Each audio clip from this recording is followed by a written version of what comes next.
말씀대로 믿고 살고 누리는 올데이 큐티 배명 목사입니다. 오늘 큐티 본문은 마가복음 2장 18절에서 22절 말씀입니다. 오늘 큐티는 새 포도주와 새 부대라는 제목으로 새 시대에 대한 묵상입니다. 말씀 질문입니다. 왜 새 포도주는 새 부대에 담으라고 하실까요? 요한의 제자들과 바리새인들은 종교적 의무로 금식했습니다. 그러나 예수님의 제자들은 금식하지 않았는데 사람들은 이것을 보고 의아해합니다. 겉으로 드러나는 행위로 신앙의 깊이를 판단한 것입니다. 18절입니다. 요한의 제자들과 바리새인들이 금식하고 있는지라 사람들이 예수께 와서 말하되 요한의 제자들과 바리새인의 제자들은 금식하는데 어찌하여 당신의 제자들은 금식하지 아니하나이까? 이렇게 자기 기준으로 의로움에 사로잡히면 주님의 참뜻을 알려고 하기보다 어찌하여 라는 비판만 앞서게 됩니다. 우리도 다른 사람의 신앙을 외적으로 평가하거나 정죄할 때가 있습니다. 하지만 형식적인 경건보다 주님의 마음을 아는 것이 더 중요합니다. 예수님은 혼인잔치의 비유로 금식할 때를 가르치십니다. 신랑과 함께 있을 때는 기쁨의 때이므로 금식할 수 없습니다. 하지만 신랑을 빼앗길 때는 슬픔의 때이므로 금식해야 합니다. 이처럼 하나님 나라를 준비할 때는 기쁠 때와 슬플 때가 있습니다.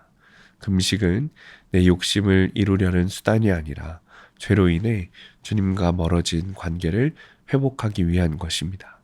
신랑 되신 예수님과 함께 할 때는 말씀을 기쁘게 듣고 순종해야 합니다. 이것이 더 중요합니다. 예수님은 생배 조각과 낡은 옷, 새 부대와 낡은 부대의 비유로 말씀하십니다. 낡은 옷에 새 헝겊을 붙이면 더 많이 찢어지고 낡은 부대에 새 포도주를 넣으면 터져서 둘 다 버리게 됩니다. 22절입니다. 새 포도주를 낡은 가죽 부대에 넣는 자가 없나니 만일 그렇게 하면 새 포도주가 부대를 터뜨려 포도주와 부대를 버리게 되느니라. 오직 새 포도주는 새 부대에 넣느니라 하시니라. 이처럼 예수님이 가져오신 복음은 기존의 율법과 전혀 다른 것입니다. 옛 가치관으로는 복음을 담을 수 없습니다. 복음을 받아들이려면 먼저 우리 마음이 새롭게 변해야 합니다. 새 부대의 마음은 모든 것을 말씀으로 해석하여 은혜를 나누게 됩니다. 적용 질문입니다. 나는 다른 사람의 신앙을 겉모습만 보고 판단하진 않습니까? 두 번째, 나는 아직도 옛 가치관으로 말씀을 이해하려고 하진 않습니까? 오늘의 원포인트, 옛 가치를 버리고 새 부대가 되어야 합니다.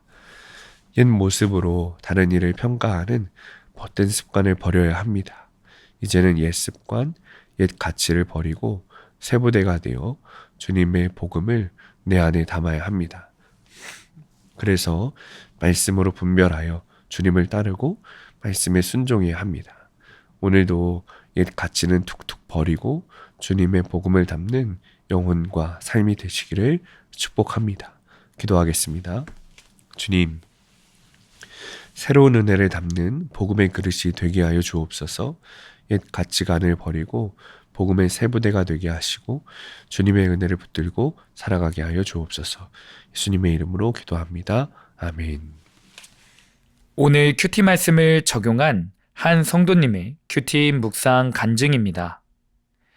제게는 대학생인 큰딸과 지적 장애인인 작은 딸이 있습니다.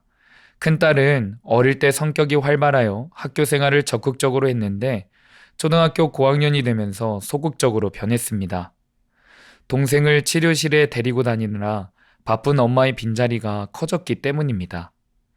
둘째를 챙기느라 늘 지쳐있던 저는 첫째의 마음을 헤아리기보다 딸의 친구들을 단속하고 시험 점수를 검사하며 예배의 자리를 지키길 강요했습니다. 이윽고 성인이 된 큰딸은 믿지 않는 남자친구와 사귀면서 외박을 했습니다. 이를 못마땅히 여긴 저는 딸의 불신교제를 끊어주시길 기도했지만 달라지는 건 없었습니다. 그제야 체면과 인정에 목말라 금식하는 바리새인이 바로 저라는 것을 알게 되었습니다. 저는 오랜 기간 시부모님에게 장애아를 낳은 건 며느리 탓이라는 미움을 받았습니다. 그러나 말씀을 묵상하며 저의 인정 중독을 깨닫고 회개했습니다. 그리고 저의 낡은 가족 부대와 같은 옛 가치관을 모두 버린 줄 알았습니다. 그러나 여전히 사람들에게 큰딸의 변화된 모습을 보여주므로 사람들에게 인정받으려 한다는 걸 알게 되었습니다. 이후 불신교제를 하는 딸을 정죄하는 것을 회개하는 나눔을 딸에게 SNS로 보냈습니다. 그러자 기숙사에서 지내는 딸도 마음 문을 열고 저와 통화하는 시간이 점점 길어졌습니다. 그러다 저는 교회 전도 축제를 앞두고 큰딸에게 남자친구를 공동체에 데려오라고 했습니다. 그러자 딸은 그 말을 꺼냈다가 남자친구와 갈등이 생길까봐 염려하고 두려워했습니다. 그럼에도 딸은 공동체의 기도에 힘입어 남자친구를 전도했습니다. 앞으로는 두 사람이 믿음 안에서 교제하며 구원의 새 가치관을 세워가길 기도합니다. 적용하기. 매일 큐티한 내용을 딸에게 SNS로 보내겠습니다. 딸의 남자친구가 공동체에 잘 적응하도록 기도를 소홀히 하지 않겠습니다. 오늘도 말씀대로 믿고 살고 누리는 성도님들 되시기를 축복합니다.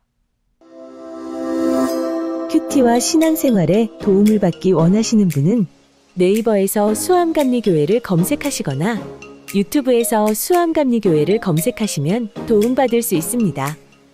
자세한 문의사항은 지역번호 031-482-8047번으로 문의하시기 바랍니다.